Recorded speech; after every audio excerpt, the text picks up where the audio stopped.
Mean astro के दर्शकों जरा ध्यान से सुनिए। अगर आपको पिछले कुछ दिनों से ये 3 संकेत दिखाई दे रहे हैं तो ये इस बात का प्रमाण है कि आपके ऊपर शुक्र और गुरु दोनों की ही अद्भुत कृपा हो चुकी है। अब आपके जीवन में कई प्रकार के सुख समृद्धि के मार्ग खुलने वाले हैं। जी हाँ, कौन से हैं ये 3 संकेत, इन्हें ध्यान से समझो। इसी के साथ साथ एक उपाय भी आप कर लो तो आपके जीवन में जो निगेटिविटी है, रुकावट है या कुंडली में किसी भी प्रकार का बाधा कारक योग है तो वह हट जाएगा और आपको प्रत्यक्ष प्रमाण अनुभव महसूस होंगे। जी हाँ, बेहद महत्वपूर्ण है यह कार्यक्रम, इसे बिल्कुल भी मिस न करें। सब कुछ आपको बताएं, लेकिन इससे पहले यह भी समझ लीजिए कि एक बार अपनी कुंडली का भी आकलन कराइए, क्योंकि कुंडली में आपके व्यक्तिगत जीवन का सारा खाका है। यह आपकी कुंडली जो है यह आपके जिंदगी का बही खाता है। तो क्या है, क्यों है, कैसे है, सारे सवालों के जवाब और उनके निदान आपकी कुंडली आकलन में छिपे हैं।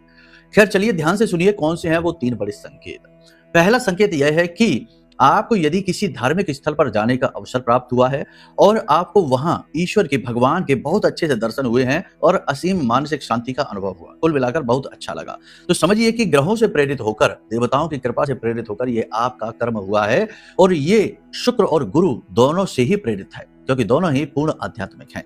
ठीक है। दूसरा संकेत यह है कि अचानक से आपके जीवन में कोई ऐसा व्यक्ति आया है, पुराना व्यक्ति या कोई नया व्यक्ति, जिससे मिलकर आपको बहुत अच्छा महसूस हुआ है, दिल को सुकून महसूस हुआ है और गहरी शांति का अनुभव हुआ है। तीसरा ये कि आपके जीवन में धन के लाभ हुए हैं। अचानक से आपके जीवन में थोड़ा या बहुत किसी भी प्रकार से धन अवश्य आया पिछले 3 से 5 दिनों में। तो अगर ये 3 स्थितियां बनी हैं, वैसे तो और भी बहुत सारी स्थितियां हैं, लेकिन ये 3 मुख्य स्थितियां बनी हैं, तो निश्चित तौर पर आपके ऊपर गुरु और शुक्र दोनों की विशेष कृपा है और इस समय आपकी कुंडली में दोनों की ही युति बनी हुई है। इनके लाभ और अधिक बढ़ाने के लिए, निगेटिविटी को हटाने के लिए आप एक कार्य कर सकते हैं। आप गाय को हरी घास अपने हाथों से खिलाएं और कच्चे आलू बीच में से काट कर उसमें हल्दी पिसी हुई लगाकर और ये भी अपने हाथों से खिलाएं और गाय की पीठ पर जो कुबड़ है उस पर हाथ फेरें। ऐसा करने से आपके गुरु बुध शुक्र के जितने भी दोष होंगे कुंडली में वो दूर हो जाएंगे और आपको इनका पूरा लाभ प्राप्त होगा।